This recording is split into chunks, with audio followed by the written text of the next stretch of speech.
They told you sacrifice was holy. They told you sacrifice was noble. They told you sacrifice was necessary. But what if sacrifice is the oldest control system in human history? Because every civilization was built on sacrifice. The only question that ever mattered was who goes on the altar? In the ancient world, it was animals. Sometimes humans. Today, it's you.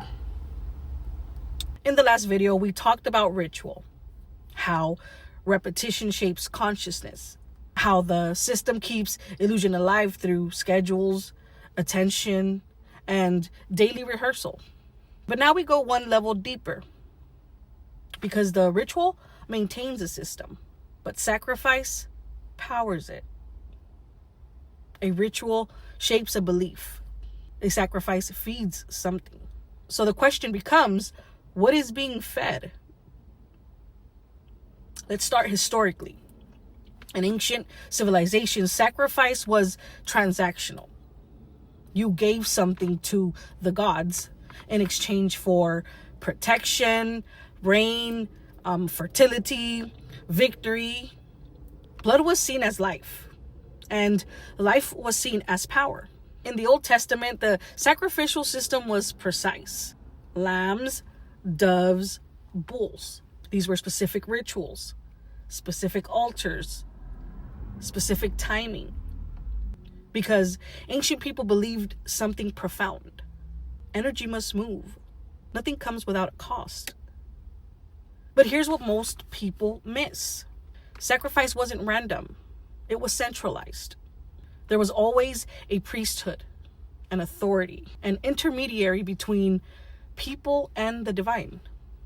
And whoever controlled the altar controlled the people. Now let's move from history to psychology. Sacrifice works because it creates meaning through loss. If I give something up, it must have mattered. And if it mattered, then what I gave it to must matter more. This is how devotion is created. When you suffer for something, you bond to it. And that's not mystical. That's neuroscience. When you endure stress or pain for a belief, your brain releases chemicals that reinforce that belief. Okay, cognitive dissonance locks it in. The harder the sacrifice, the stronger the attachment. So the system doesn't need you comfortable. It needs you invested. And the fastest way to create investment is sacrifice. Now here's the uncomfortable part. We don't slaughter animals anymore. We sacrifice time. We sacrifice health. We sacrifice presence. And we call it responsibility. Think about it. How many people sacrifice 40, 50, 60 hours a week just in exchange for survival? How many sacrifice sleep? How many sacrifice peace? How many sacrifice their calling for security? You see, the altar didn't disappear. It evolved. And the priesthood, it became institutions. Corporations, governments, financial systems, cultural expectations. They don't demand blood. They demand life force. Let's get precise. Blood used to represent life. Today, time represents life. When you give your time, you give your life. And most people don't consciously choose where their time goes. They inherit it. Work schedule, debt, bills, obligations, social pressure. So sacrifice becomes automatic. And here's the psychological trap. The more time you sacrifice, the harder it becomes to question the system. Why? Well, because if you admit that the system isn't worthy, you have to admit you sacrificed your life to something misaligned. That's painful. So the brain protects the sacrifice. This is why exhausted people defend the grind. Now let's get biblical again. Christian theology teaches that Jesus was the final sacrifice, the Lamb of God, the end of the sacrificial system. So if that's true, then why are we still sacrificing? Because maybe the message wasn't about blood. Maybe it was about ending the entire consciousness of sacrifice. Maybe the cross wasn't about glorifying suffering. Maybe it was about exposing it. If the divine doesn't require sacrifice, then who does? Now let's get deeper. In esoteric traditions, life force has many names. Prana, chi, spiritus. And all of these mean breath, vitality, energy.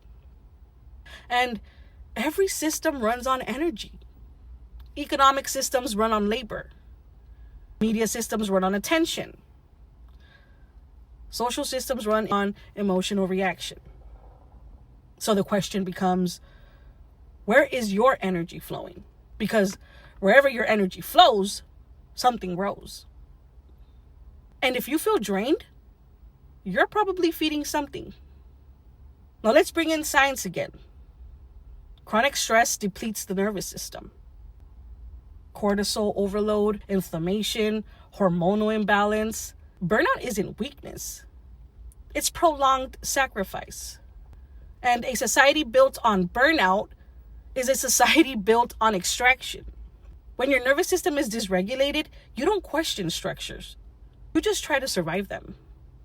And survival mode keeps the altar full. Here's the question nobody asks. What are you sacrificing and who benefits from it? Is your sacrifice aligned with your soul? Or is it feeding something that doesn't even know your name? Because sacrifice is not evil, but unconscious sacrifice is dangerous. Here's the shift. You don't stop sacrificing. You become conscious of it. If you're going to sacrifice time, make sure it builds something eternal. And if you're going to sacrifice energy, make sure it nourishes your spirit. Because sacrifice is sacred when it's chosen. It becomes slavery when it's inherited. You are allowed to redesign your altar. You are allowed to decide what receives your life force. So now we've uncovered something deeper. Ritual maintains the illusion. Sacrifice powers it. But there's something even older than ritual, older than sacrifice. A belief. Because before you sacrifice, you have to believe something is worthy of it.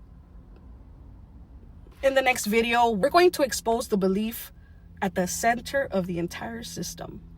Because once you change the belief, the altar collapses. I'll see you in the next one.